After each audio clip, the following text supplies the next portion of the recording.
但其實細個嘅時候知道原來其實有一首 hit 歌唔係要1000個人識，係要有1億個人識，其實幾咁難嘅。咁可能真係我前世真係好人。咁以前有一啲好好嘅歌嘅時候，我淨係好開心，好開心咁樣去唱。但係因為呢個 concert 覺得10年啦，好想唱翻好多以前比較大家中意嘅歌，甚至乎係一啲好耐都冇唱嘅歌，然後先發覺唔係法國係法國，sorry，等我攞個紙巾先，然後先發覺其實以前細個唔係好知道啲歌講咩，我仲好細個。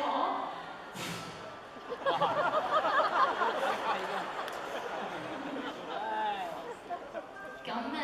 到咗而家大個先知道，原來一直以嚟我10年裏邊嘅團隊，無論每一個監製、每一個填詞人，佢哋係如何寫我，寫咗啲特別嘅歌俾我。咁所以今日尤其是係黃偉文先生，佢我由細到大，佢幫我做咗一個形象，就係無論我遇到啲咩困難都好，我都係一定要堅強去面對，一定要去笑住去面對。咁我好想同大家講，我10年裏邊嘅歌，我10幾隻碟，我終於都明白每一首歌係講咩㗎啦。咁所以咧，今日大家見到嗰啲電視機仔，爭啲搞齊。今日大家見到嗰啲電視機仔同埋嗰個 Diamond One，除咗係俾我睇之餘，我真係好想大家今晚都睇下喺呢10年裏邊，所有為我做過嘢嘅填詞人，佢哋係送咗份咩嘅禮物俾我，然後我亦都會應承佢哋，我會好似歌曲裏邊嘅人一樣，有時佢哋一樣，無論面對啲咩，都會堅強咁樣笑住去面對。多謝你哋。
瀟灑，何必一